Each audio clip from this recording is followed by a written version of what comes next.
Our selection today is 12 Gates to the City.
The oracles of the UCI, 1 Peter chapter 4, verses 7 through 11. But the end of all things is at hand. Be you therefore sober, and watch unto prayer. And above all things have fervent love among yourselves, for love shall cover the multitude of sins. Use hospitality one to another without grudging. As every man has received the gift, even so minister the same one to another, as good stewards of the manifold grace of Elohim. If any man speak, let him speak as the oracles of Elohim. If any man minister, let him do it as of the ability which Elohim gives, that Elohim in all things may be glorified through Yahshua the Mashiach, to whom be praise and dominion forever and ever. Amen. Ephesians chapter 4, verses 29 through chapter 5 and verse 4. Let no corrupt communication proceed out of your mouth, but that which is good to the use of edifying, that it may minister grace unto the hearers. And grieve not the Holy Spirit of Elohim, whereby you are sealed until the day of redemption. Let all bitterness and wrath and anger and clamor and evil speaking be put away from you with all malice. And be you kind one to another, tender-hearted, forgiving one another, even as Elohim for Yahshua's sake has forgiven you. Be you therefore followers of Elohim, as their children, and walk in love, as the Mashiach also have loved us, and has given himself for us an offering and sacrifice to Elohim for a sweet-smelling savor. But fornication and all uncleanness or covetousness, let it not be once named among you as becomes saints. Neither filthiness, nor foolish talking, nor jesting, which are not convenient, but rather giving of thanks. Ecclesiastes chapter 5, verses 1 and 2. Keep your foot when you go to the house of Elohim, and be more ready to hear than to give the sacrifice of fools, for they consider not that they do evil. Be not rash with your mouth, and let not your heart be hasty to utter anything before Elohim. For Elohim is in heaven, and you upon earth, therefore let your words be few. Exodus chapter 23, verses 20 and 21. Behold, I send an angel before you to keep you in the way and to bring you into the place which I have prepared. Beware of him and obey his voice. Provoke him not, for he will not pardon your transgressions, for my name is in him. Revelations chapter 3, verses 20 through 22. Behold, I stand at the door and knock. If any man hear my voice and open the door, I will come into him and will sup with him, and he with me. To him that overcomes will I grant to sit with me in my throne, even as I have also overcame and am sat down with my Father in his throne. He that has an ear, let him hear what the Spirit says unto the churches. Indeed, let him who has an ear hear what the Spirit says unto the churches. Shabbat Shalom. Shabbat Shalom. Which is peace on Yahweh's holy Sabbath day. Welcome to another holy convocation that Yahweh has unto us. We find out, even as we go through and read our oracles, let he that has an ear hear.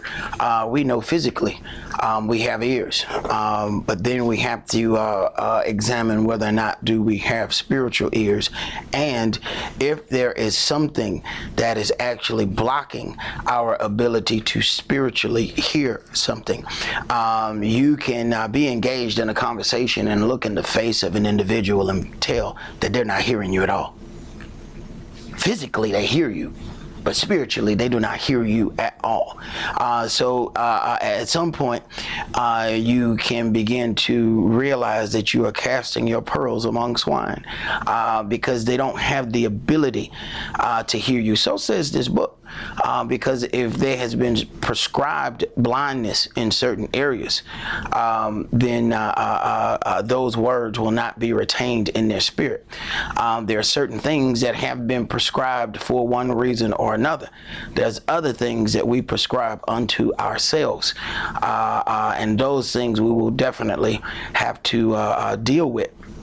Part of the reason why it's very difficult to hear the direction of Yahweh and Yahshua is we can't put Yahshua in the place where he's supposed to be. When we read this book, we have things concerning priests, And then we have things concerning kings. The difficulty in dealing with Yahshua's direction is that he's both. See, a priest operates things in trying to get the people to repent. The priest is to let the people know what thus says Yahweh, what the law has written, and how we're supposed to operate in things. The king's job is to enforce that and to fight against Israel's enemies, foreign and domestic. Well, Yahshua, both of those. So now there's a confusing part because people don't know how to take Yahshua. This is why you have some that want to deal with the word of Yahweh our Elohim with a bunch of flowers, because they're dealing with Yahshua in this loving aspect of the priesthood. They forgot that he's a king, and kings go to war. Kings kill all enemies, foreign and domestic. This is why it's hard for them to deal with Yahshua. So this is why when we come to certain parts of the word, you have the introduction of our own feelings, what we think, feel, and believe, because in our minds, no way Yahshua would do that. Because now they're putting him in one role, but not the other. Yahshua got a book and a sword, and both of them cut. And if you ain't ready for that, you are definitely going to have some issues. Because certain people are getting ready for a priest to arrive. They are not getting ready for a king to arrive. Kings don't show up to pass out flowers and candy. That's not what a king shows up to do. So this is why when you go and speak this word, people say, oh, you seem really aggressive sometimes with the word. You're not getting ready for a king. That's why you're not aggressive. You're thinking about him in one aspect. You're still thinking about the lamb aspect of him, where he stood by and got slaughtered. He's not going to get slaughtered this time. This time he's doing the slaughtering. And if you are not prepared for that, you are truly wasting your time. Let's begin today's sermon in 2 Chronicles chapter 22.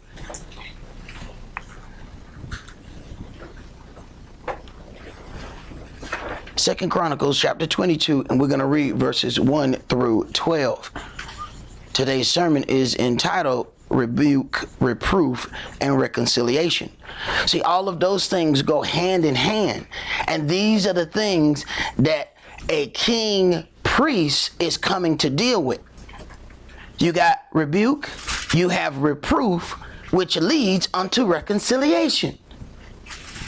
So then this is where you deal with the things of the scripture and deal with intentions. We just read the oracles, and there's things in there about corrupt communication. It is very interesting. Sometimes you'll hear people read word or even quote the word that they themselves don't understand. Corrupt communication, you have to ask yourself, what designates something as corrupt communication? Because you can deal with a situation, it then entails, what is your purpose for dealing with that situation? When you go and speak about a situation, were you speaking about it for those people to repent, or were you speaking about it to sow discord? So the same thing can be said by two individuals. One individual has not entered in corrupt communication. The other individual entered in corrupt communication, but they both said the same thing. How's that possible? One of them intention was to cause one to repent. The other one's intention was to sow discord. Same words, different intentions. You have to look at Yahweh's designation for the punishment of a lie. What did he say? Whatever your intention was when you told the lie, that's your judgment. See, that's how you listen to people quote scripture, and you can look right in their eyes and say they don't even understand the scripture that they quote. 2 Chronicles chapter 22. Let's start that at verse 1. And the inhabitants of Jerusalem made Ahaziah, his youngest son, king in his stead. For the band of men that came with the Arabians to the camp had slain all the elders. Now, when you read these things about the kings, you're going to find that it was some really, really hardcore stuff that happened with dealing with these kings.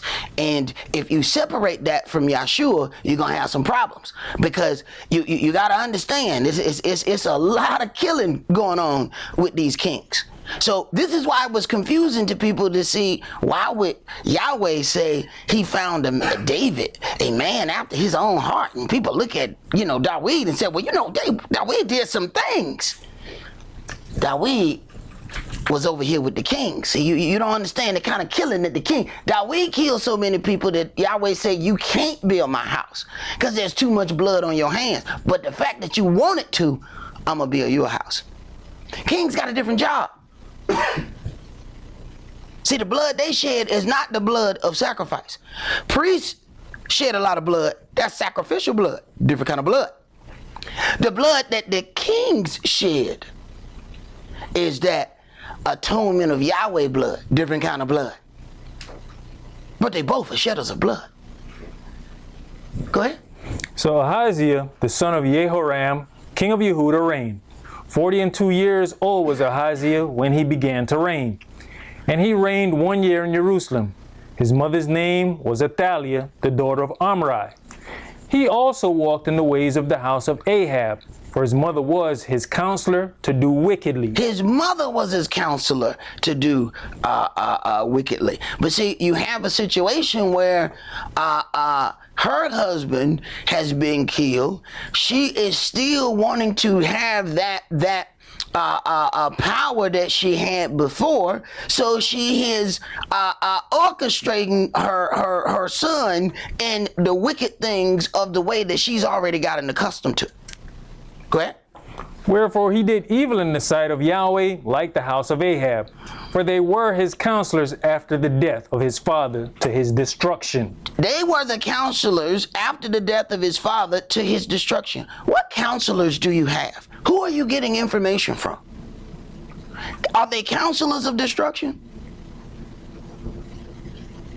You don't listen to everybody who talk. Go ahead. But when you look at that whole thing, if you asked her the question, I bet she said she loved her son. Right. But see, this is the difference between how we deliver love. A pit bull loves the people who own it. No, I mean, come on now. A pit bull, that's nothing. A pit bull is a loving animal to those people, okay? The problem is when other individuals enter that room whom you also love, pit bull don't give a damn. You trying to explain to the pit bull, no, this my son. No, I don't love him. No, I love you. That's it.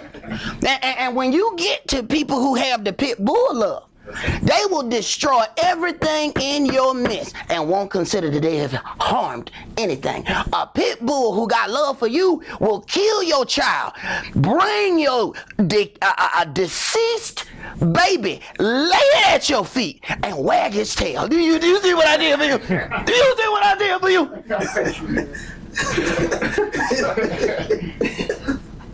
And swear it has not done wrong. Because it did it out of love for you. See, the love of Yahweh don't work like that. But if you watch, you can find those that have pit bull love, because they will kill everybody in their midst as soon as they have a disagreement. They don't care who they kill, because they got pit bull love. That kind of love ain't gonna make it. See, we lions, not dogs.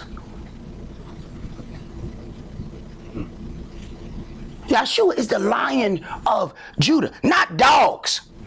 See, a dog don't care what he do. A dog will vomit and eat his own vomit. A dog will go to the town on himself while you watch. That's a dog.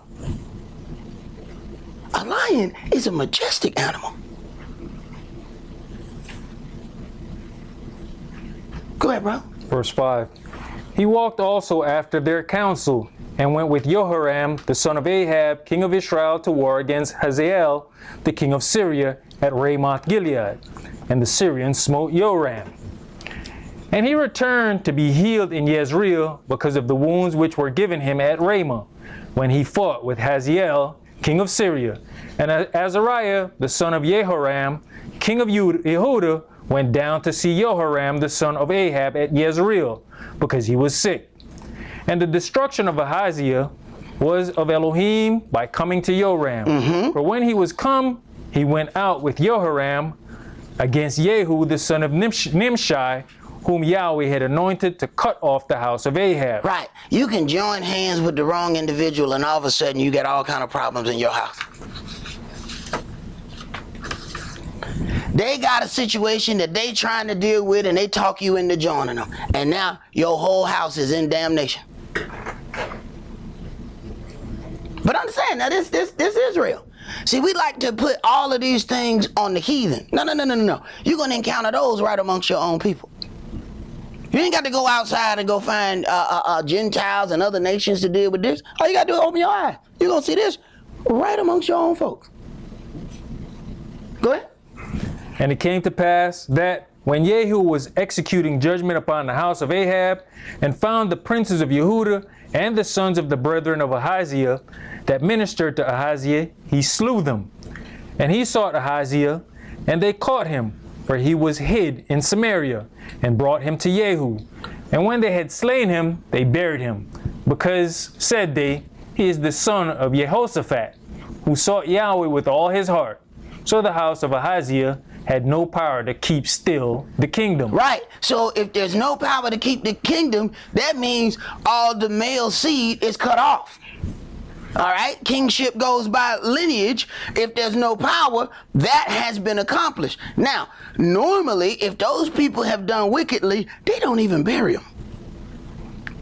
This person got buried not because of his own deeds, because, hey, look, we're going to show respect unto his father, because the father, this man did, you know, there was some good things in his lineage, so we'll bury him. Do we just get mad and say we ain't going to remember nothing nobody has ever done, period, because we angry? See, that's how the flesh operates. Go ahead. But when Athaliah, the mother of Ahaziah, saw that her son was dead, she arose and destroyed all the seed royal of the house of Yehudah. Right. Anybody that could make claim to the throne. Now this is her love. But now it's about to be destruction over everything, because now their branch of rulership is over. Go ahead. But Jehoshaphat, the daughter of the king, took verse 11, but Jehoshabeth, the daughter of the king, took Joash, the son of Ahaziah, and stole him from among the king's sons that were slain, and put him and his nurse in a bedchamber. So Jehoshabeth, the daughter of King Jehoram, the wife of Jehoiada, the priest, for she was the sister of Ahaziah, hid him from Athaliah, so that she slew him not. And when he was with them, hid in the house of Elohim 6 years. 6 years. And Athaliah reigned over the land. All right. So there's a part that you got to pay attention to in the bottom part of 11. It says, but Jehoshabeth, the daughter of the king, took Joash, the son of Ahaziah, and stole him from among the king's sons that were slain, and put him and his nurse in a bedchamber. So Jehoshabeth, the daughter of King Jehoram, the wife of Jehoiada, the priest, for she was the sister of Ahaziah, hid him from Athaliah. Now you're dealing with a family battle. Understand, these people are related. Do we have what it takes to fight against the closest ones of us when they are wrong? Let's go to Matthew chapter 10. Hold your place right there. Go ahead, bro. You know, it's even interesting. They're hiding her grandson from her, so that she wouldn't kill her own grandson. Right. Do you have what it takes to deal with that, or you just agree, you know, because we got, you know, we have the same blood?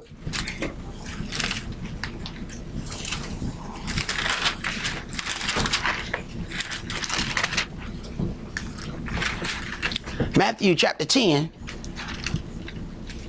And let's read verses 34 through 42. Think not that I'm come to send peace on earth. I come not to send peace, but a sword. For I'm come to set a man at variance against his father, and the daughter against her mother, and the daughter-in-law against her mother-in-law. Right. This is what the word is going to do by itself. You start speaking this word and watch a sword divide your house. Now, the question is, which side of that sword or the side of that division are you going to get on? You going to get on the side to try to make peace in your house, or you going to get on the side where the word of Yahweh is? One of them gives you life temporarily. One of them gives you peace temporarily. The other one gives you permanent life and peace. But it might not be peace right now. Which one you gonna choose? Go ahead, bro. And a man's foes shall be they of his own household. Right. You ain't gotta go look for no foes.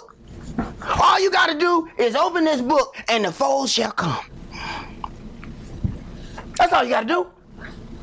Because once this word is being dealt with, now in comes what we think, feel, and believe. Go ahead. He that loves father or mother more than me is not worthy of me. And he that loves son or daughter more than me is not worthy of me. Right. When it comes down to a point where what thus says Yahweh is one thing, but here come the love of those that we've known all our lives, and it says you should do this. You doing that is going against this family. You doing that is going against, what you gonna do?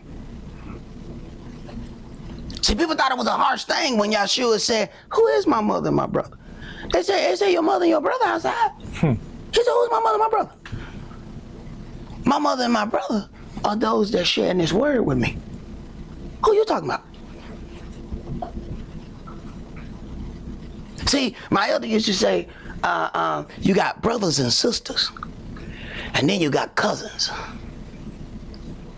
See, them damn cousins ain't family. Brothers and sisters are family. Go ahead. And he that takes not his burdens and follows after me is not worthy of me. He that finds his life shall lose it, and he that loses his life for my sake shall find it. How does he find his life? He that finds his life shall lose it.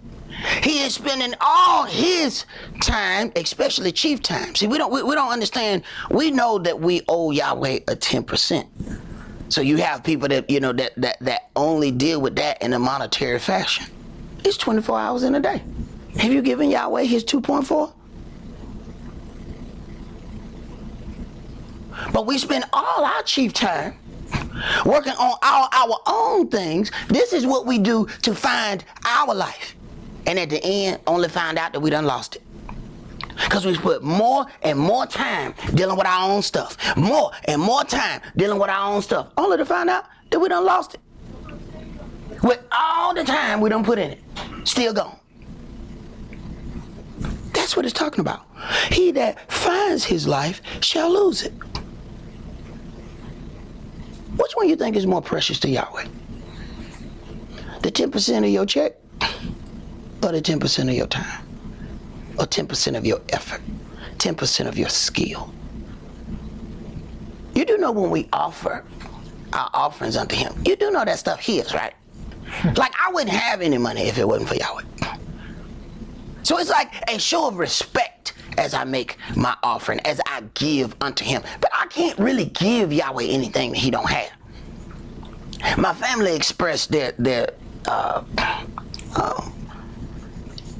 how they were upset with me as this coming up to, you know, my birthday. They try to, you know, get me something. And they're like, how we gonna get you something? Don't nobody know how to get you because you hard to get stuff for. When you the only one working in your house, they got to steal your money to buy you stuff. So it ain't like you don't see, hey, excuse me, there's a amount in the account that just left. Really? Oh my goodness. What happened? I mean, you know, so, you know, that's and that's I tell them, look, don't worry about trying to get me nothing. I'm straight. But you see the difficulty that caused when you trying to give somebody something and they in charge of all the stuff. So here it is, we're going to give Yahweh something to make him happy, and the thing that makes him the most happy is our obedience. Which one you think I would be more happy about? Coming home and finding a nice, shiny car that they bought with my money? Or coming home to a loving family who obeys the head of the house and Yahweh? What's a better present? Right. Read, bro. Verse 40. He that receive you, receive me. And he that receive me, receive him that sent me. He that receive a prophet in the name of a prophet shall receive a prophet's reward. And he that receives a righteous man in the name of a righteous man shall receive a righteous man's reward. And whosoever shall give to drink unto one of these little ones a cup of cold water only in the name of a disciple, verily I say unto you, he shall in no wise lose his reward. Right. So Yahweh remember absolutely everything that is done unto his servants, and he shall repay, whether that thing be right or whether that thing be wrong. Let's go to back to 2 Chronicles. We're going to go to chapter 23.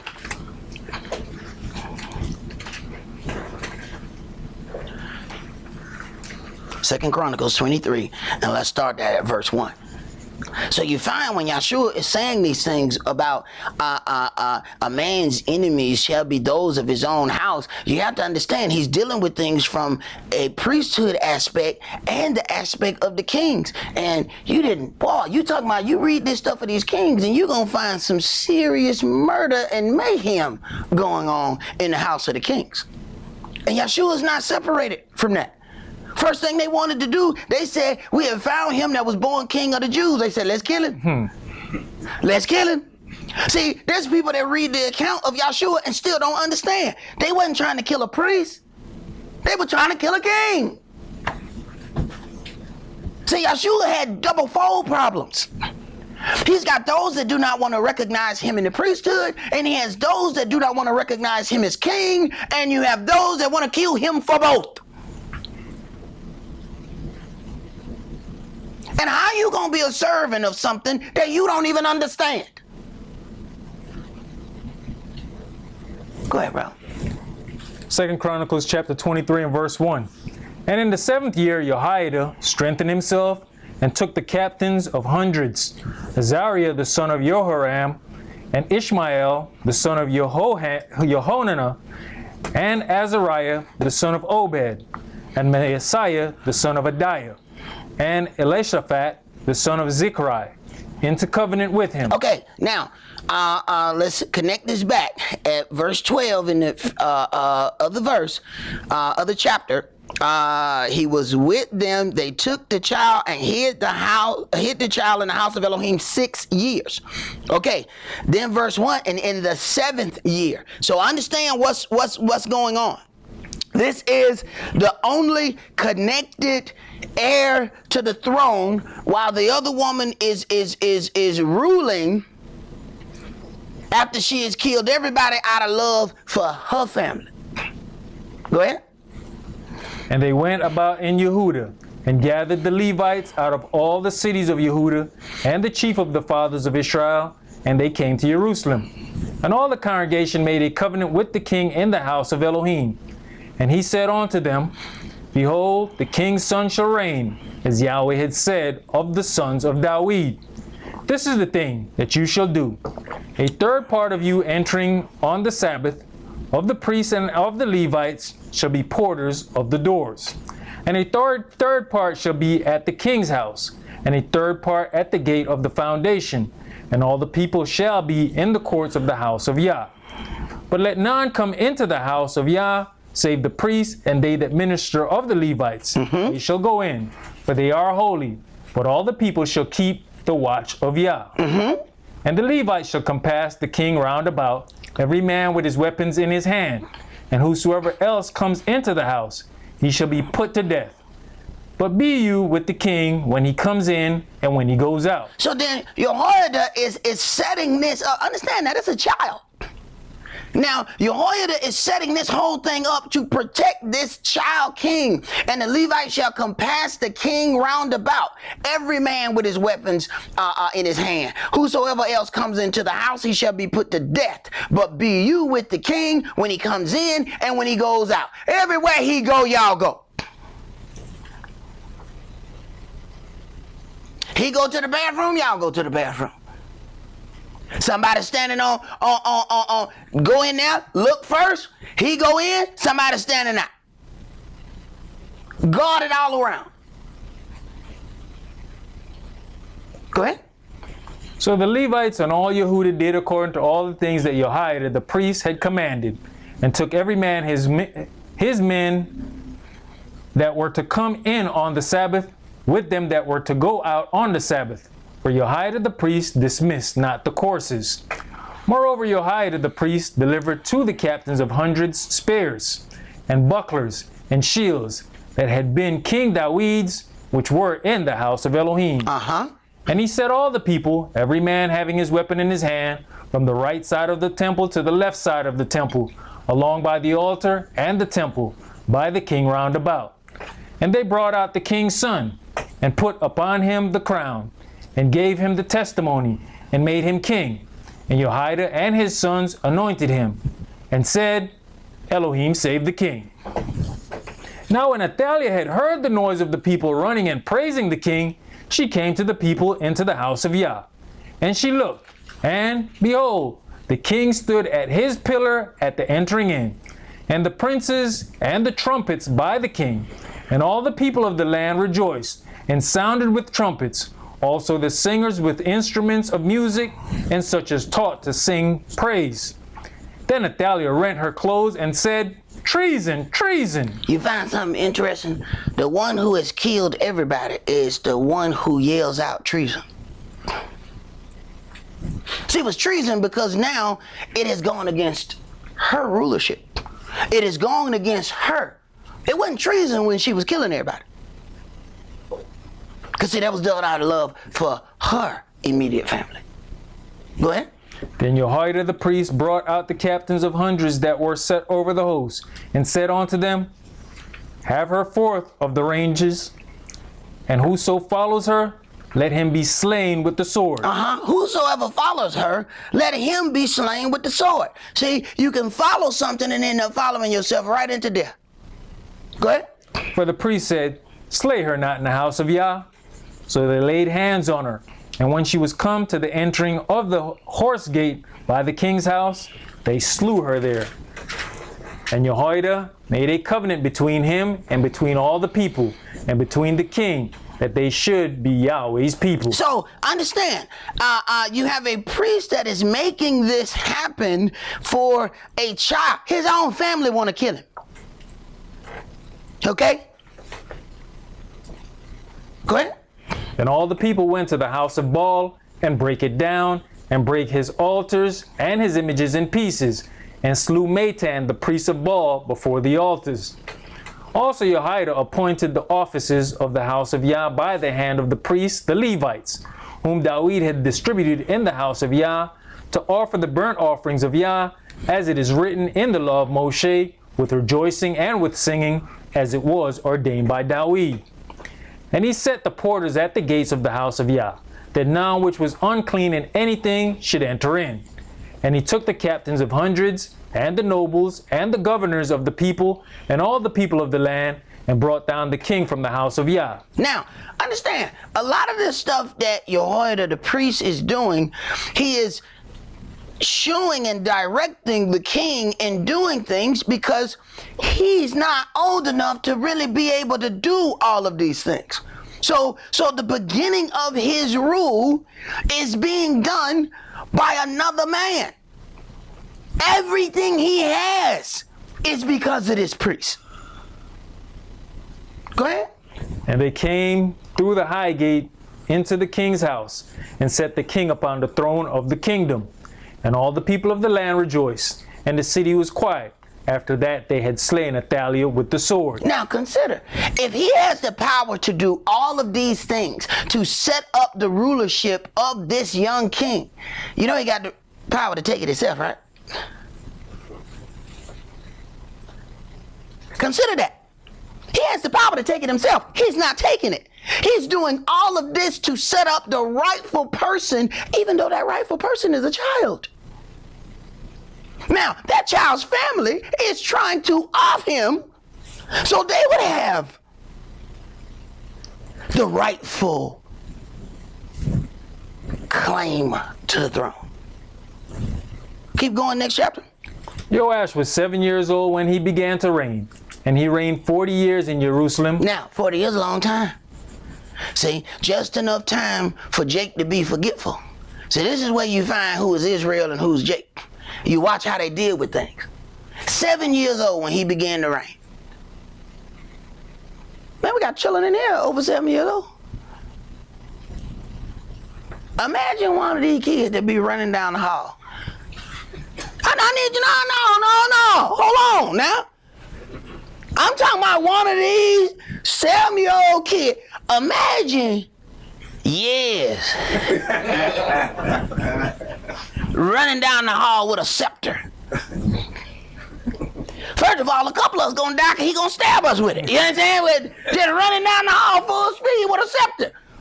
Now, who gonna tell him to put the scepter down when he the king? Right. Read, man. His mother's name also was Zibiah of Beersheba. And Joash did that which was right in the sight of Yah all the days of Jehoiada the priest. And Jehoiada took for him 2 wives, and he begat sons and daughters. Now, Jehoiada took for Joash 2 wives. So he didn't just take care of him. Okay? He said, you know, you need these 2 right here. Come here. Y'all go, y'all make sure he don't fall. What? He put the boy, he did everything for this boy. Okay? Go ahead. And it came to pass after this that Joash was minded to repair the house of Yah. And he gathered together the priests and the Levites, and said to them, Go out unto the cities of Yehuda, and gather all Israel money to repair the house of your El from year to year, and see that you hasten the matter. Howbeit the Levites hastened it not. And the king called for Jehoiada the chief, and said unto him, Why have you not required of the Levites to bring in out of Yehuda and out of Jerusalem the collection, according to the commandment of Moshe the servant of Yah, and of the congregation of Israel, for the tabernacle of witness? Pause. The king called for Jehoiada and said unto him, Why have you not required of the Levites to bring out of Yehuda, out of Jerusalem, the collection? Now, this man has done everything to set him up as king. So it starts to get interesting. Go ahead. For the sons of Athaliah, that wicked woman, had broken up the house of Elohim, and also all the dedicated things of the house of Yah did they bestow upon Baalim. Right. You mean your family, right? You talking about it like it's his family. Wasn't that your family? Wasn't that the one who was trying to kill you? You're the ones I saved you from. You talking about her? Go ahead. And at the king's commandment they made a chest, and set it without at the gate of the house of Yah. And they made a proclamation through Yehuda and Jerusalem to bring into Yahweh the collection that Moshe the servant of Elohim laid upon Israel in the wilderness. And all the princes and all the people rejoiced, and brought in and cast into the chest until they had made an end. Now it came to pass that at what time the chest was brought onto the king's office by the hand of the Levites, and when they saw that there was much money, the king's scribes and the high priest officer came and emptied the chest, and took it, and carried to his place again. Thus they did day by day, and gathered money in abundance. And the king and Jehoiada gave it to such as did the work of the service of the house of Yah, and hired masons and carpenters to repair the house of Yah, and also such as wrought iron and brass to mend the house of Yah. So the workmen wrought, and the work was perfected by them, and they set the house of Elohim in his state, and strengthened it.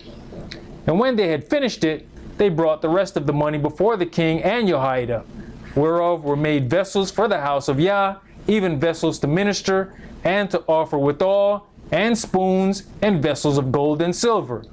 And they offered burnt offerings in the house of Yahweh continually all the days of Jehoiada. But Jehoiada waxed old. And this is when everything gets interesting with Israel. As soon as the person who fights valiantly for Yahweh's word, as soon as that person exits the scene, you find Israel transforming into Jacob. Go ahead. But Jehoiada waxed old and was full of days when he died. And 130 years old was he when he died. And they buried him in the city of David among the kings, because he had done good in Israel, both toward Elohim and toward his house. Absolutely an honorable man. They buried this priest among the kings. Why not? He's the only reason why there is a king in Israel. Go ahead. Now after the death of Jehoiada came the princes of Yehuda, and made obeisance to the king. Then the king hearkened unto them. And they left the house of Yahweh Elohim of their fathers, and served groves and idols. Now, after the death of Jehoiada, see, this is what happened. Once there's a separation between that person who's going to execute righteousness, look at what comes up. Now, after the death of Jehoiada came the princes of Yehuda and made obeisance to the king, and the king hearkened unto them. See, there's certain things that they ain't gonna do in front of the lion. They wait till the lion lead the scene. See, you don't see hyenas run up when the lion there. Them hyenas got to wait until the lion leave.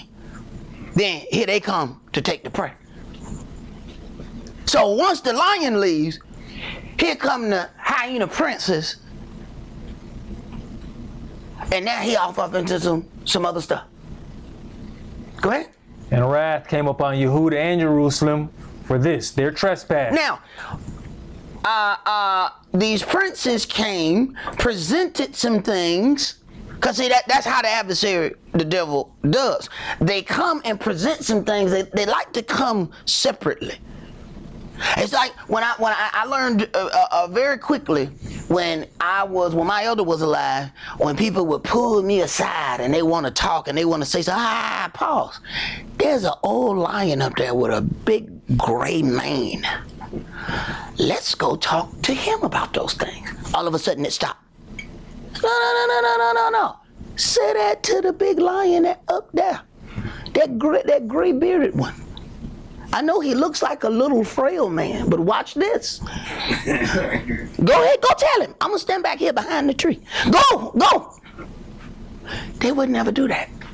So you gotta ask yourself, what about you makes them want to pull you aside and talk to you instead of talking to that gray lion that's sitting on top of the hill? Right? Read, bro. Verse 19. Yet he sent prophets to them to bring them again unto Yah, and they testified against them, but they would not give ear. And the spirit of Elohim came upon Zechariah the son of Jehoiada the priest, which stood above the people, and said unto them, Thus says Elohim, why transgress you the commandments of Yahweh? Now hold on, let's see you speaking now.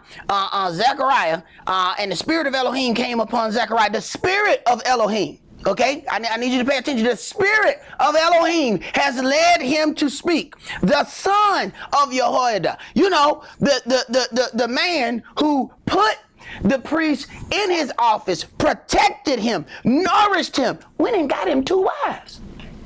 Huh? The king. The king. I'm sorry. Go ahead. Thus said Elohim, why transgress you the commandments of Yahweh, that you cannot prosper? Because you have forsaken Yahweh, he has also forsaken you. So now he done said something that's not popular. In comes how Israel deals when righteous things are said, but they don't like them. Go ahead. And they conspired against him. Here comes the conspiracy. See? Here comes the real corrupt communication. Because what is the intention of their conversation? It's now conspiracy against him. Why? What has he done wrong? He has spoken what thus says Yahweh have led him to say. But now he has been made an enemy because they didn't like those things. So now a conspiracy is being made. Go ahead.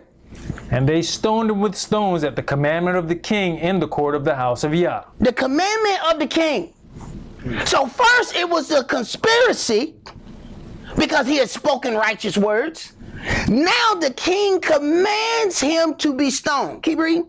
You know, that's interesting because this is the son of the man who put you where you at. Man, he didn't just put you there. He protected you as a baby, as an infant. Kept you for 6 years. When you were absolutely had no power to protect yourself from your own family who trying to kill you. And then you go and order his son killed? See, this is how those of the flesh operate. They don't remember anything that was done for them once they get angry. You can protect those of the flesh all your life. Soon as they get angry, they're going to forget everything that you've ever done for them. Go ahead, bro.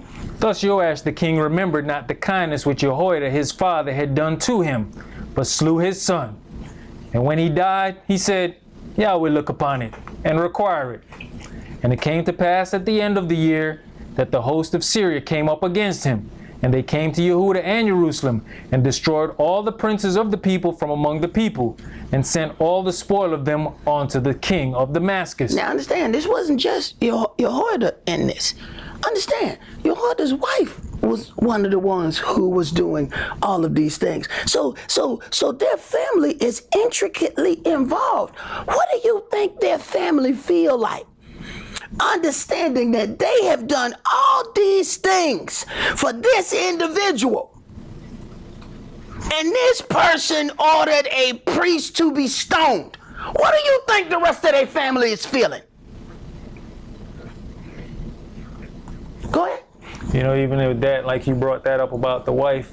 So that means at some point, if he was in their house, him and this young man had connection as well. Oh man, the whole family got connection with him. You're talking about an infant there who does not belong to them. Everybody knows this. He's the king. He is treated royally even though he's a child. But how soon do we forget? Get ready, because this is Israel. I know y'all wish that we were reading this and it said, you know, the Gentiles. No. This your fault. So when you get ready, what is it? 12 gates to the city. Yeah. He gonna one of the 12.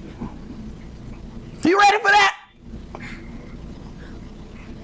Go ahead, bro. Verse 24. For the army of the Syrians came with a small company of men, and Yahweh delivered a very great host into their hand, because they had forsaken Yahweh Elohim of their fathers, so they executed judgment against Joash. And when they were departed from him, for they left him in great disease, his own servants conspired against him for the blood of the sons of Jehoiada the priest. Judgment cometh. All right? So everybody can sit there and they can conspire, they can do all the things, and they can believe that they got away with it. But Yahweh don't never sleep. See, we go in the deepest and darkness of night and do some of the slickest things. You do know Yahweh don't need light to see, right? So it don't matter how dark it was. When you creeping, he see you. He hear every conversation. And he gonna bring forth the judgment. But our problem is Yahweh not gonna run out of time. So he not in a hurry to render judgment. So when he does bring judgment, we so forgetful we probably didn't even forgot what the judgment is for. Go ahead, bro. And slew him on his bed, and he died. And they buried him in the city of David, but they buried him not in the sepulchres of the king. They buried him not in the sepulchre of the king. Now you got this other man who wasn't the king, yet he was buried with the king. Go ahead. And these are they that conspired against him: Zabad, the son of Shimeath, and Ammonitis, and Jehozabad, the son of Shimmerith, a Moabitess. Now concerning his sons, and the greatness of the burdens laid upon him, and the repairing of the house of Elohim, behold, they are written in the story of the book of the kings. And Amaziah, his son, reigned in his stead. All right, let's go to Matthew chapter 14.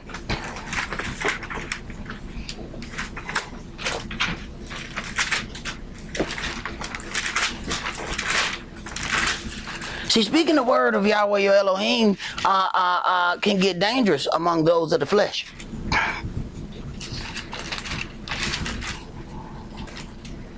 See, we're accustomed to reading what happens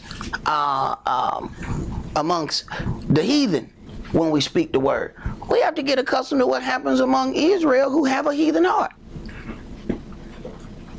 You actually might be safer with the heathen.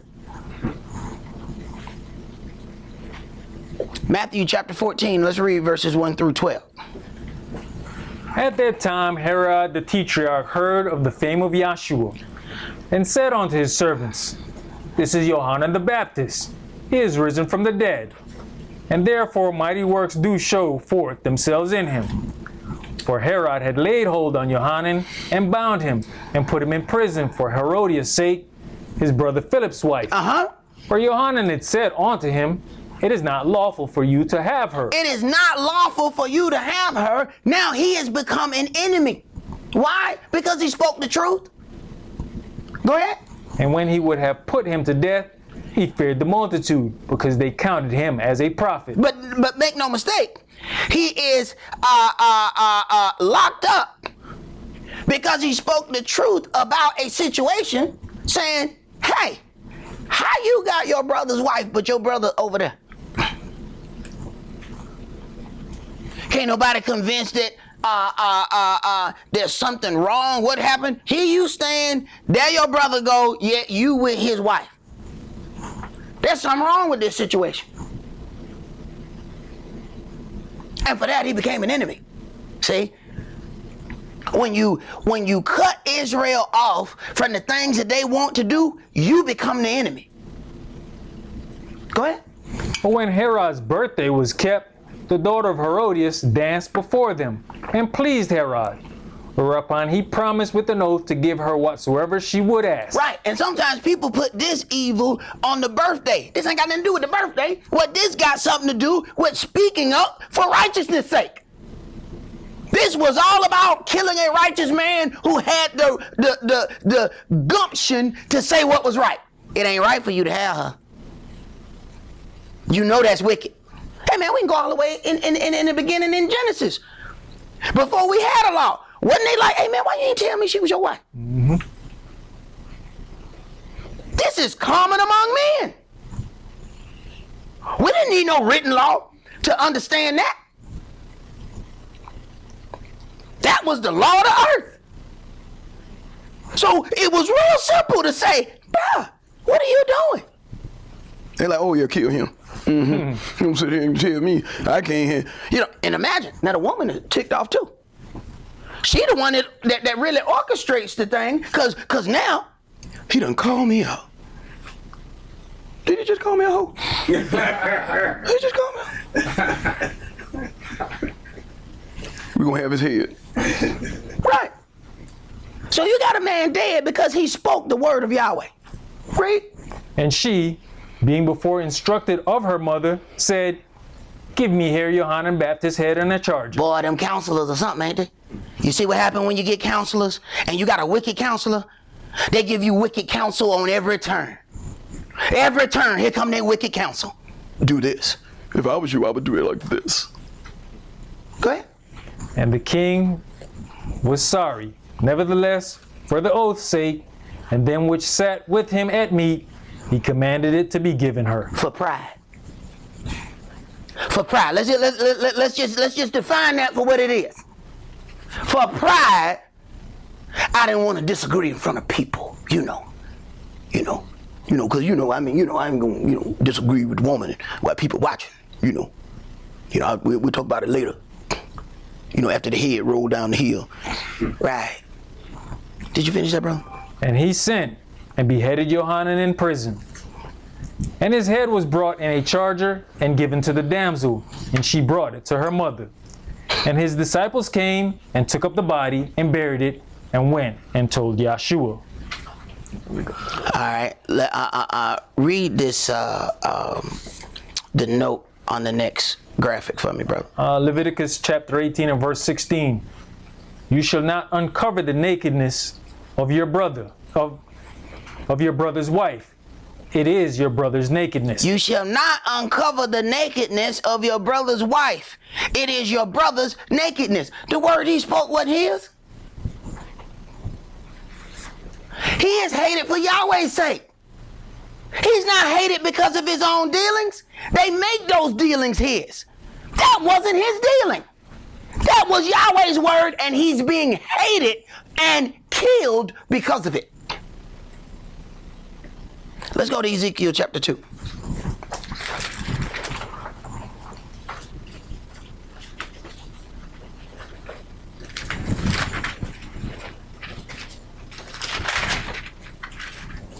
Just like Yeshua said, if you love me, then you will be able to understand my word. But you can't understand my word because my Father's not in you. You can't understand or receive any of the things that proceed out of my mouth. They're foreign unto you. They're foreign unto you because my Father is foreign unto you. So I can talk to you all day. You ain't gonna hear me. See, that's the thing that we got to deal with. Some people saw Yeshua as a great man. Do you understand that there were others that saw him as a deceiver, a liar, a straight falsehood? Those people sitting in the same room.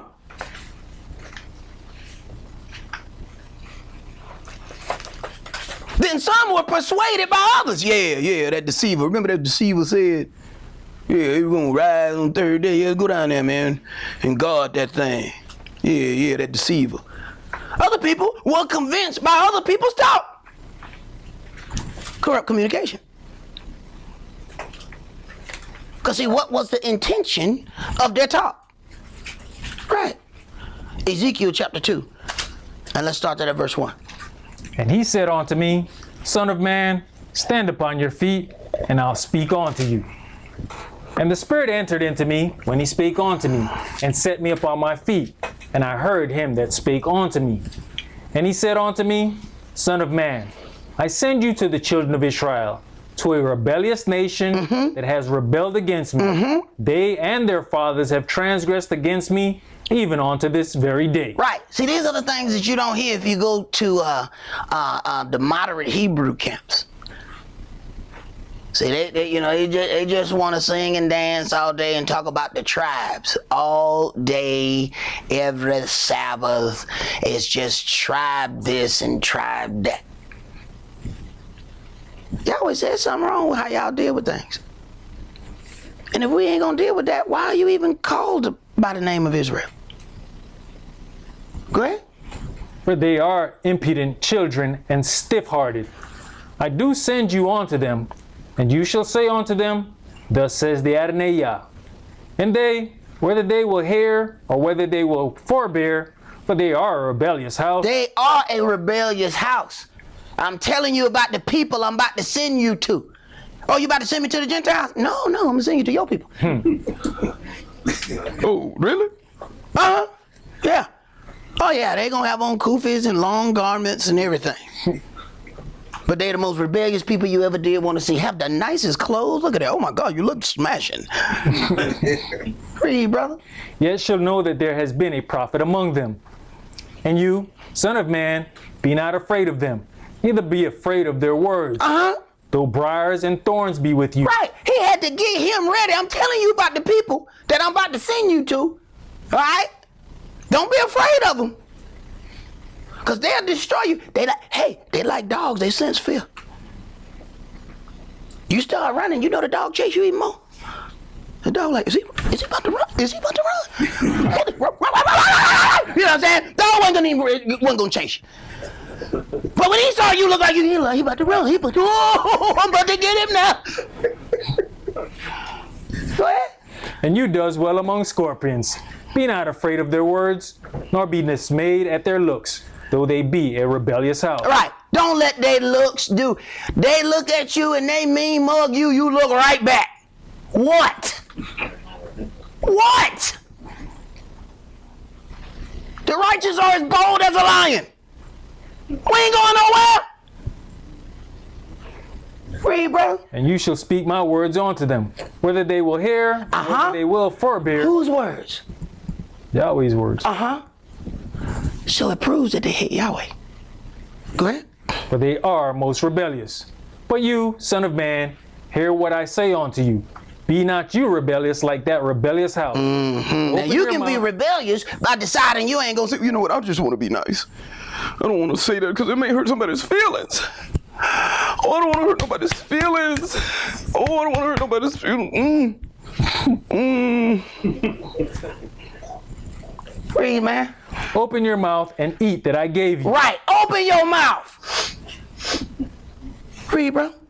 And when I looked, behold, an hand was sent unto me, and lo, a roll of a book was therein. And he spread it before me, and it was written within and without. And there was a writing therein, lamentations, and mourning, and woe. Moreover, he said unto me, Son of man, eat that you find it. Eat this roll, and go speak unto the house of Israel. Eat this roll and go speak. Go ahead. So I opened my mouth, and he caused me to eat that roll. And he said unto me, Here's the word. Digest this word. Consume this word. Then go speak to Israel. And you're going to find out something about your people. As long as you're not dealing with any salvation-based issues, you and Israel can sit there and chat all day. You ever notice how long a conversation about absolutely nothing but mess, it can go on for hours and days and weeks and months. You can keep on talking. Soon as you start talking about, well, you know, there's certain things about righteousness. I don't think you should have your brother's wife. You know what? You can get the hell out of here. Okay. That's where the divide line at. See, as long as we just chewing the fat, see, as long as we just hanging out, dealing with some mess, everything's fine. When we start dealing with the things that we're supposed to do for righteousness' sake, that's where the line gonna get drawn at. See? That's where you're gonna have a problem. So as long as you don't talk about those things, you can hang out with the heathens. They will welcome you at their gatherings. Come. Just don't mention all that stuff in your book. Right. Go ahead. And he said unto me, Son of man, cause your belly to eat, and fill your bowels with this roll that I give you. Then did I eat it, and it was in my mouth as honey for sweetness. And he said unto me, Son of man, go, get you unto the house of Israel, and speak with my words unto them. For you are not sent to a people of a strange speech and of an hard language, but to the house of Israel. Not to many people of a strange speech and of an hard language, whose words you cannot understand. Surely, had I sent you to them, they would have hearkened unto you. If I sent you to the heathen, they would have listened. But I sent you to them rebellious tribes. Go ahead. But the house of Israel will not hearken unto you. Why not? For they will not hearken unto me. They won't even listen to me. Hey, they ain't gonna listen to you. Ain't nobody gonna listen to you. They ain't gonna listen to you. They don't listen to me. They ain't gonna listen to you. But go talk to them anyway. See? Because I need righteous judgment to be presented upon them. So go ahead and say it. They're not gonna hear you. But I'm not sending you to them for them to listen to you. I'm sending you to them so they will not have a cloak for their sin when I bring forth righteous judgment unto them. So go do your job. Go ahead, brother. For all the house of Israel are impudent and hard-hearted.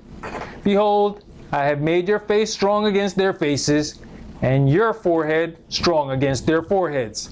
As an adamant harder than flint have I made your forehead.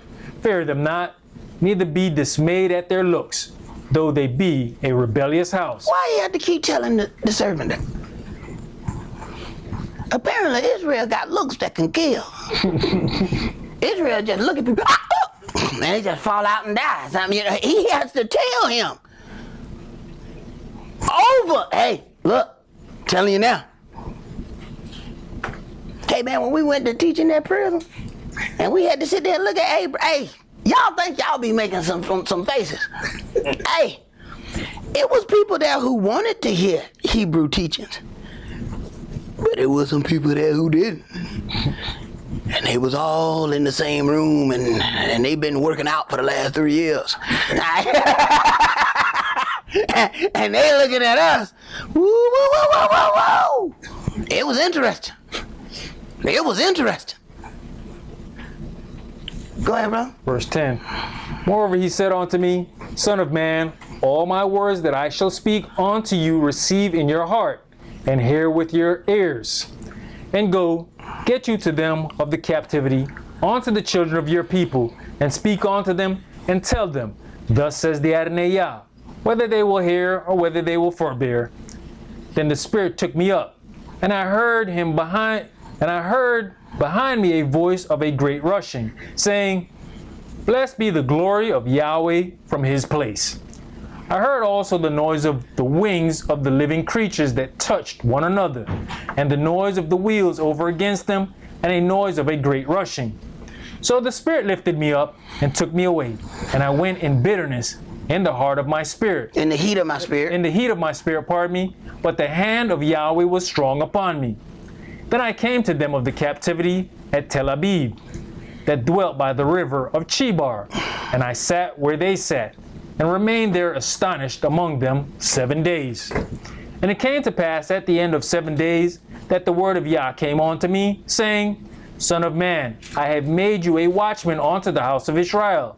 Therefore hear the word at my mouth, and give them warning from me. Right. Son of man, I have made you a watchman unto the house of Israel. So your job is to hear the word. See, Yahweh not going to go talk to everybody. See, there's order and there's levels. All right, I'm going to give you this, and then you go and talk to them. Go ahead. When I say unto the wicked, you shall surely die, and you give them not warning, nor speak to warn the wicked from his wicked ways. Stop. If Yahweh says, unto the wicked you shall surely die, and you give him not warning, why would you not warn him? What would cause you not to warn the wicked that they are going down a wicked path? What would cause you not to say it? Because you're not doing his job, you're doing your own.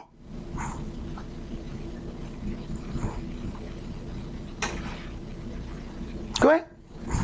To save his life. The same wicked man shall die in his lawlessness, but his blood will I require at your hand. Right, and now you have not done your job because you didn't do what you were told to do. Go ahead. Yet if you warn the wicked, and he turn not from his wickedness, nor from his wicked way, he shall die in his lawlessness, but you have delivered your soul. You delivered your soul just by telling him. You didn't have to make the person do right. That's not your job. All your job is to tell him. And you have delivered your soul because you said it. Go ahead. Verse 20. Again, when a righteous man does turn from his righteousness and commit lawlessness, and I lay a stumbling block before him, he shall die. Stop. Again, when a righteous man does turn from his righteousness, he has turned from his righteousness. Okay, so at one point, he walked like he was supposed to walk. But now he has turned from his righteousness and committed lawlessness. Now, Yahweh don't call all those things all out. See, we may have done that lawlessness in the dark, and we think that don't nobody know about it, but Yahweh know about it, right? So now, it says, this is the interesting part, and it says, and I lay a stumbling block before him. He shall die because you have not given him warning. He shall die in his sin, and his righteousness which he has done shall not be remembered, but his blood will I require at your hand. Here's the problem. The righteous man has turned from his righteousness. He committed lawlessness. Then Yahweh laid a stumbling block before him. Pause. If he had been still walking in his righteousness, he would have been able to step over the stumbling block. Yeah. Right. Read, bro. Nevertheless, if you warn the righteous man that the righteous man sin not, and he does not sin, he shall surely live, because he is warned. Also you have delivered your soul. And the hand of Yahweh was there upon me, and he said unto me, Arise, go forth into the plain, and I will there talk with you. Then I arose and went forth into the plain, and behold, the glory of Yahweh stood there, as the glory which I saw by the river of Chebar, and I fell on my face. Then the Spirit entered into me, and set me upon my feet, and spake with me, and said unto me, Go, shut yourself within your house. But you, O son of man, behold, they shall put bands upon you, and shall bind you with them, and you shall not go out among them. Right. See, you do what I told you to do, but let me tell you, they're gonna lock you up. Cause they ain't gonna like what you gotta say. Go ahead.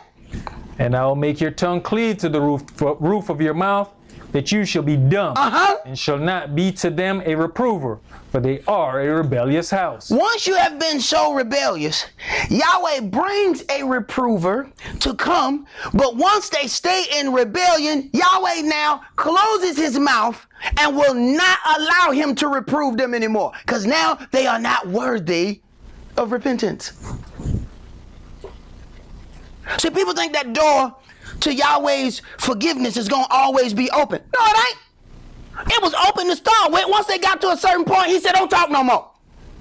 Every time you get ready to talk, why I can't say that? I keep trying to tell them, don't, I can't, right? He ain't going to let you talk to them.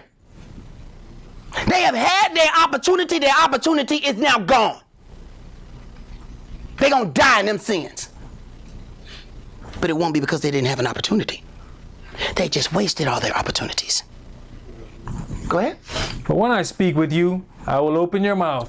When I speak to you, I'm going to make sure you can talk. But you ain't going to be able to talk to them.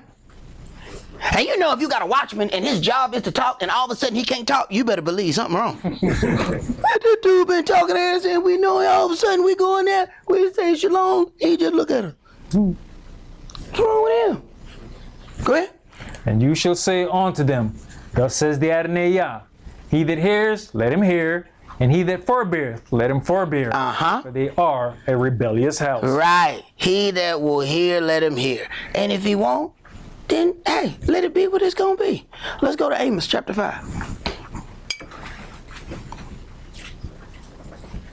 Every man have his opportunity to make his decision.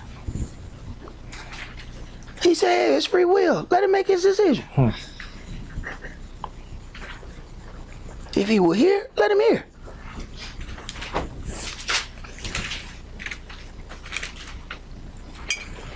Amos chapter 5, and let's start that at verse 1.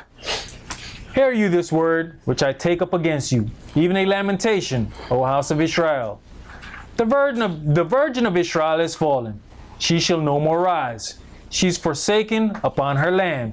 There's none to raise her up. For thus says the Adonai Yah, the city that went out by 1,000 shall leave 100, and that which went forth by 100 shall leave 10 to the house of Israel. For thus says Yahweh unto the house of Israel, seek you me, and you shall live. But seek not Bethel, nor enter into Gilgal, and pass not to Beersheba, for Gilgal shall surely go into captivity, and Bethel shall come to naught. Seek Yahweh, and you shall live, lest he break out like fire in the house of Yosef, and devour it, and there be none to quench it in Bethel. You who turn to judgment, to wormwood, and leave off righteousness in the earth. Seek him that makes the 7 stars and Orion, and turns the shadow of death into the morning, and maketh the day dark with night, that calls for the waters of the sea, and pours them out upon the face of the earth. Yahweh is his name. That strengthened the spoiled against the strong, so that the spoiled shall come against the fortress. They hate him that rebukes in the gate, and they abhor him that speaks uprightly. Same thing happened to Yeshua. They hate him that rebukes in the gate. Why? Because he's going to speak the word of Yahweh, and it's going to cramp their style. Go ahead. For as much therefore as your treading is upon the poor, and you take from him burdens of wheat, you have built houses of hewn stone, but you shall not dwell in them. You have planted pleasant vineyards, but you shall not drink wine of them. For I know your manifold transgressions and your mighty sins. Right. Absolutely none of it is hidden from Yahweh. Go ahead. They afflict the just, they take a bribe, they turn aside the poor in the gate from their right. Therefore the prudent shall keep silence in that time, for it is an evil time. Once it gets to be a certain situation, therefore the prudent shall keep silence. Listen, ain't no need of us talking. They have already had an opportunity to listen. They ain't gonna listen. Stop talking. Go ahead. Seek good and not evil, that you may live. And so Yahweh, the El of hosts, shall be with you, as you have spoken. Hate the evil and love the good. That means we got to make a decision. If we're going to hate the evil and love the good, we can't walk down the middle of the road and just say, you know, I want to be neutral. Neutral can't hate and love.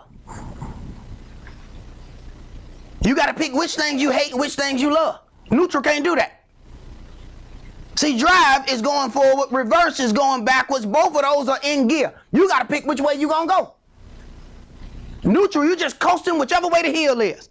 Because you'll coast down that hill until that hill get big enough. Now you're going back down that hill. Go ahead. And establish judgment in the gate.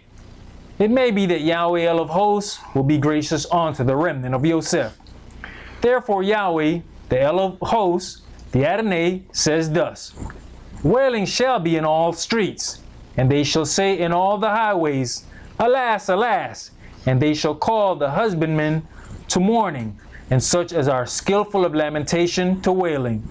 And in all vineyards shall be wailing, for I'll pass through you, says Yahweh. Woe unto you that desire the day of Yah. To what end is it for you? The day of Yah is darkness and not light. Are we considering that? See, we understand that eventually the redemption of the children of Israel has to come to pass. But are you considering just how dark this day that is coming upon us is going to be? So, why are we still going around business as usual? Putting all our time and energy into some things that are going to disappear. Go ahead, brother. You know, I've heard people say that before. Man, I can't wait till Yahweh destroy this place, man. Yeah. You gotta consider, what's coming. Bruh, I've heard the same thing. How about that? Yeah. And I don't know if, if the people on the line could hear that they saying they heard people say they couldn't wait till Yahweh come and destroy this place. I don't think people understand all the other aspects of Yahweh destroying it. What it shows is in a part of our head is the word, but in the other part of our brain it's also the Christian understanding of that misteaching that we had. So we will say that we're ready for Yahweh to come and destroy this place, but what we're seeing ourselves, we somewhere in a ball, in a we in like one of them little snow globes. You shake it, you know what I'm saying? And we just in there. Look at that. There. Look at that right there. Look at that bomb. God almighty, it just blew up Florida. Look at that. See, we are picturing ourselves not having to deal with any of that as it goes down. See, we don't picture us having to go through any of those things. But it can't be so. We're going to have to endure some of those things. And then even worse than that, you have all of the people that's talking about Israel. You have to start reading some of those things. Israel is one of the first ones to push this vaccine agenda, where they're not necessarily saying we're going to make you do it, but they're going to basically force you can't do this if you don't get it. And with all of those things, you're going to eventually be pushed to have it, because now you got these zones. Oh, you can't go in that zone because you ain't got the shot. Oh, no, you can't go in that store because you ain't got the shot.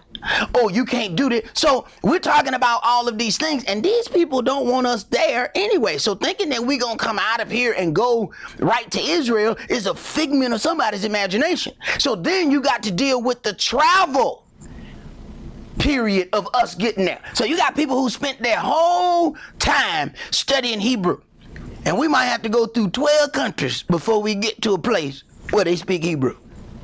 What the hell good did that do you? You done spent all your time learning root words,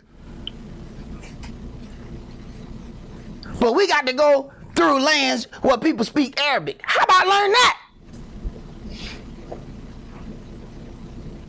You got 100 different African languages. But we're trying to learn the language of the place we're going to end up. You dabbed in, genius. How did that help you? See, we're not considering all of those things. It's like when you romanticize this thing and we just picture ourselves being there without thinking about the things we're going to have to go through to get there. Go ahead, bro. Verse 19. As if a man did flee from a lion and a bear met him, or went into the house and leaned his hand on the wall and a serpent bit him. Shall not the day of Yah be darkness and not light, even very dark and no brightness in it? I despise your feast days, and I will not smell in your solemn assemblies. Though you offer me burnt offerings and your meat offerings, I will not accept them. I will not accept them. See, Yahweh don't have to accept something just because you offer it. If that work ain't right, he gonna throw it back. Now you keep that. You don't have to accept it just because you brought it. Go ahead.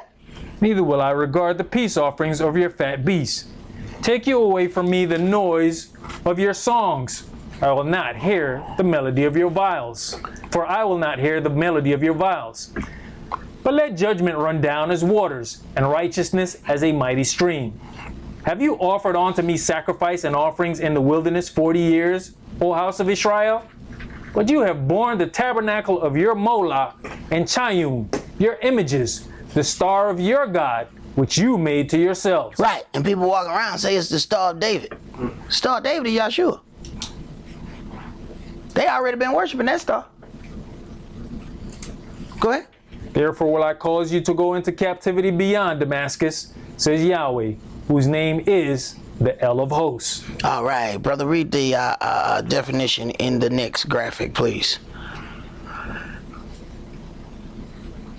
Yakach, to be right, that is correct. And that is reprove. Get to the top of that.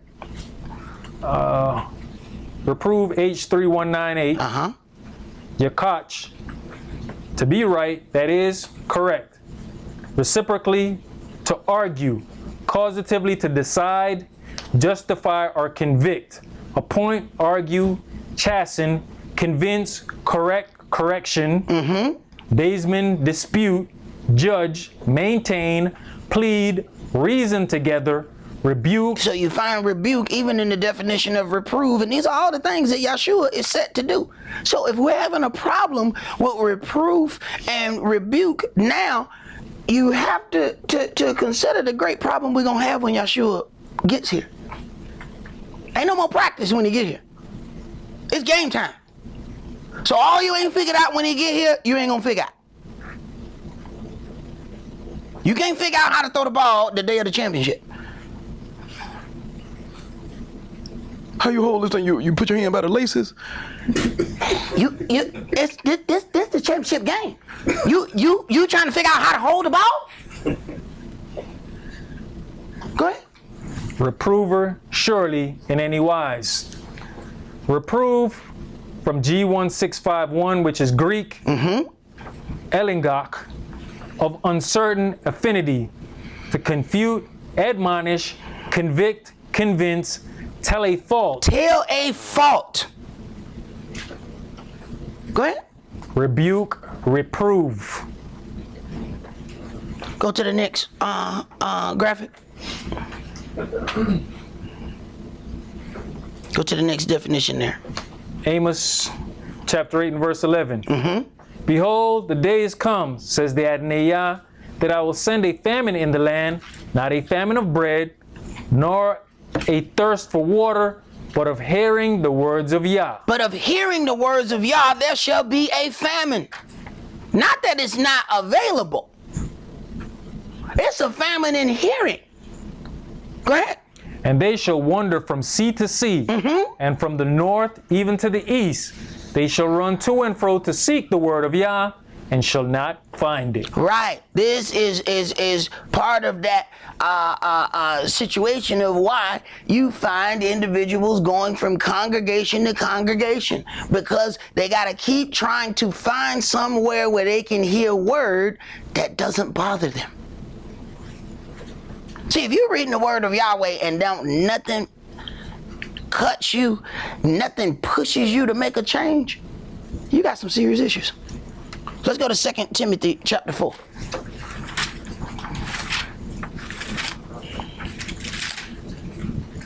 So the very thing that we're looking for is something to make us comfortable in the word is the very thing that's going to get us killed. The comfort is what's going to get you killed. And that's what Lucifer wants. He wants you to sit there and just be just as comfortable so you don't even understand when the championship game comes.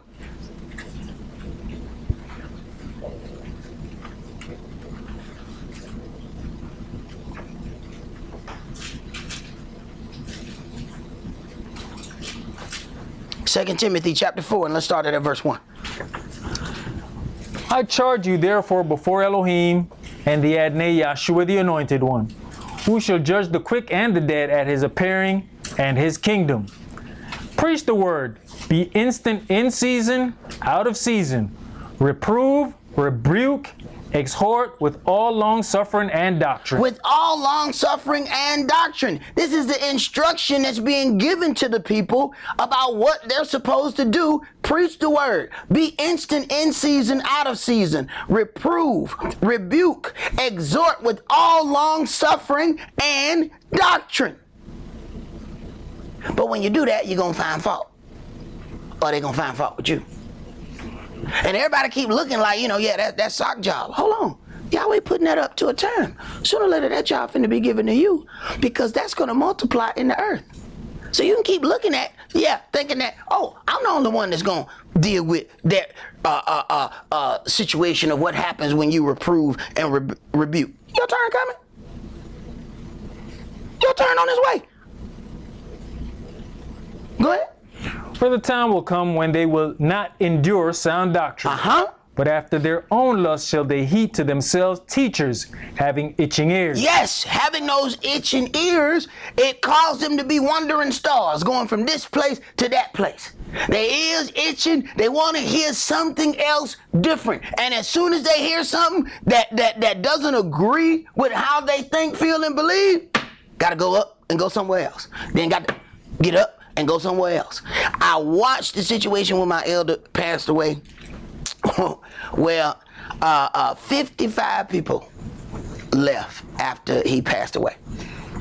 And they congregated out of hate. It was a congregate for hate is what it was. They all had hatred of one or two individuals and they used that as their gathering point. They forgot that they hated each other too. So after a while, they realized, you know what, I just thought about something. I don't like you. Yeah, and that 55 was down to 2.5 in the living room. A little bit of time. They just kept falling off because they congregated for hate. But then realized that they didn't like each other. See, that's what that congregate for hate does. You know, where my enemy's enemy is my new best friend. But then they realize they don't like each other. See, that's what hate makes somebody to have a conversation and deal with somebody that they don't even like. And I watched 55 people do it and going down to 2. Little by little, just kept breaking off. Just kept breaking off. Because sooner or later, the power of that hate is not going to be enough to keep you together. Let's go to Ephesians chapter 5.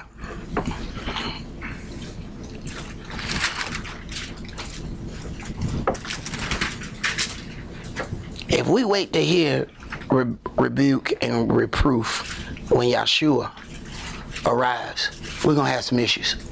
And I mean some serious issues. Because when Yahshua speak the words that proceed out of his mouth, that word coming with a real sword. At this point, the word cuts us if we have any kind of word or compassion in us. The word cuts our conscience and causes us to want to make a change. When Yahshua speaks the word, it is going to be a real knife that proceeds out of his mouth. It's not going to cut your conscience. It's going to cut your hind parts. That's something altogether different. Ephesians chapter 5, and let's start at verse 1. You therefore followers of Elohim as dear children, and walk in love, as the Messiah also have loved us, and has given himself for us an offering and sacrifice to Elohim for a sweet-smelling savor. But fornication and all uncleanness or covetousness, let it not be once named among you as become saints. Right. And you find that how we deal with things out there in the world, those people watch. And then if they see us engaging in fornication and all of those things, they don't say anything directly to you. But your God just got a blemish. They say, look, that person talking about they're Israelite. Look at this right here. Go ahead. Neither filthiness, nor foolish talking, nor jesting, which are not convenient, but rather giving of thanks. For this you know, that nor whoremonger, nor unclean person, nor covetous man, who is an idolater, has any inheritance in the kingdom of the Mashiach and of Elohim. Let no man deceive you with vain words, for because of these things cometh the wrath of Elohim upon the children of disobedience. Be not you therefore partakers with them. For you were sometimes darkness, but now are you light in the Adonai. Walk as children of light. Right. Our walk determines what we are. Are we still in the darkness? Or are we walking in the light? Go ahead. For the fruit of the Spirit is in all goodness and righteousness and truth, proving what is acceptable unto the Adonai. And have no fellowship with the unfruitful works of darkness, but rather reprove them. Right, because the more you hang around the unfruitful works of darkness, the more you are going to be persuaded to walk in that dark path. And then if you keep bringing that dark walk around other people, you have now persuaded them to walk in the dark path. And Yahweh will not hold you unaccountable. He will hold you unaccountable for the darkness that you brought around other people. Go ahead. For it is a shame even to speak of those things which are done of them in secret. But all things that are reproved are made manifest by the light. For whatsoever does make manifest is light. Wherefore he says, awake you that sleeps, and arise from the dead, as Yahshua shall give you light. See then that you walk circumspectly, not as fools, but as wise, redeeming the time, because the days are evil. Are we redeeming the time? Man, I thought my elder was going to always be with us. I am very appreciative for the time that I did spend and all the questions I asked. But quite honestly, had I known that time was going to end, I would have asked a lot more questions. See, we keep thinking that we got a whole bunch of time to do a whole bunch of things. And ain't no do-over. This ain't no video game where you find out you're losing and you just hit reset. I can't, I ain't gonna win this game. No, that ain't gonna work. Go ahead. Wherefore be you not unwise, but understanding what the will of the Adonai is. And be not drunk with wine, wherein is excess, but be filled with the Spirit, speaking to yourselves in psalms and hymns and spiritual songs, singing and making melody in your heart to the Adonai, giving thanks always for all things unto Elohim and the Father in the name of the Adonai Yahshua HaMashiach, submitting yourselves one to another in the fear of Elohim. Submitting yourselves one to another in the fear of Elohim. Let's go to Hosea chapter 4.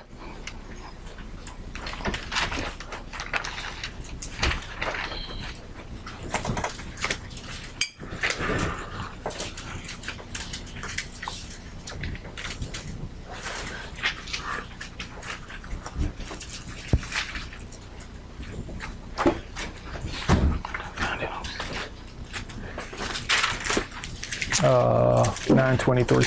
Okay, appreciate it.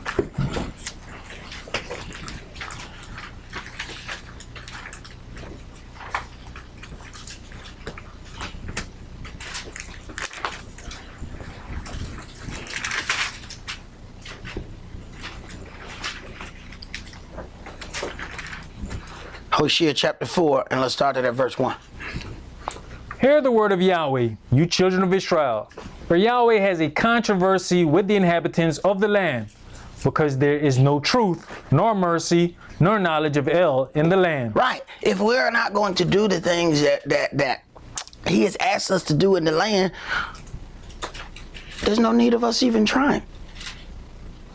He says the land is going to kick you out if you don't do the things that you're supposed to do in it. And this is where it seems unfair to us, because he has allowed heathens to go in that land and not keep all of those things, but it wasn't given unto the heathen to have this law. It wasn't given unto them for those things. It was given unto the children of Israel. So then when we go into that land, understand the law is going to be heavier on us than it is on the people that's in it. So if you're looking at it saying, well, you know, they was able to do this, and this is us. You know, they was able to do this, so surely, I mean, you know, we're not going, you know, full on worship a demon. But, you know, I mean, we should be able to hang out with him. You know, maybe go to a little club with a demon, you know what I'm saying? Right, you're going to get yourself killed, is what you're going to do. See, because we're looking at that thinking that we ought to be able to do the same thing. Yahweh's word is heavier on you than it is on anybody else. Go ahead, bro. Verse 2, by swearing and lying and killing and stealing and committing adultery, they break out and blood touches blood. Right. We find the same things that we read in those commandments. We find the same thing. It says, the marriage bed is undefiled, but whoremongers will I judge. See, the whoremonger think he's doing the same thing that the married people doing. No, the hell you ain't. You ain't got no covenant. No, the hell you ain't. What you about to do is get yourself killed. Go ahead. Therefore shall the land mourn, and everyone that dwells therein shall languish, with the beasts of the field and with the fowls of heaven. Yes, the fishes of the sea also shall be taken away. Yet let no man strive, nor reprove another, for your people are as they that strive with the priests. Same thing they did with Yahshua. Yahshua came through, they were striving with him, hand and foot, mouth, spitting at him. They didn't want to hear no righteous words. Great. Therefore shall you fall in the day, and the prophet also shall fall with you in the night, and I will destroy your mother. My people are destroyed for a lack of knowledge, because you have rejected knowledge. Not that they didn't have the knowledge. Okay? Pay attention. They rejected it. They heard it. They knew what it was. They rejected it. We're not talking about those who did not understand. No, we're talking about those that understand, but they make a choice. A decision is made. Go ahead. I will also reject you, that you shall be no priest to me. Seeing you have forgotten the law of your El, I will also forget your children. As they were increased, so they sinned against me. Therefore will I change their glory into shame. Even the little sub heading here says the willful ignorance of Israel. Not ignorance because they didn't know. They made a decision that they were going to reject the knowledge that was given. Oh, I don't like that. I don't want to hear it. Go ahead. They eat up the sin of my people, and they set their heart on their lawlessness. And there shall be, like people, like priests, and I'll punish them for their ways and reward them their doings. For they shall eat and not have enough. They shall commit whoredom and shall not increase, because they have left off to take heed to Yahweh. Whoredom and wine and new wine take away the heart. My people ask counsel at their stocks, and their staff declares unto them. For the spirit of whoredoms has caused them to err, and they have gone a whoring from under their El. They sacrifice upon the tops of mountains, and burn incense upon the hills, under oaks and poplars and elms, because the shadow thereof is good. Therefore your daughters shall commit whoredom, and your spouses shall commit adultery. Right. So he's pushing this as judgment. Since you sacrificing, you dealing with all these other things of other gods, and you're supposed to be married unto me, Israel, I'm going to cause your daughters and your spouses to commit adultery, and I ain't going to judge them for it. I'm going to show you what you did to me. Oh, then we hurt then. Oh no! Look at Keisha. Don't touch him there. No, that's what you did to me. What's the problem? Oh, you don't like this? You didn't like this? This is what you did to me? Right. Go ahead, bro. I will not punish your daughters when they commit whoredom. Exactly. But see, you know us. Once we see So we'll punish her with fire. Set on fire, Yahweh. Burn her whole. read, bro. Nor your spouses when they commit adultery. For themselves are separated with whores, and they sacrifice with harlots. Therefore, the people that does not understand shall fall. Right. The people who do not understand shall fall. But let us hear the conclusion of this matter.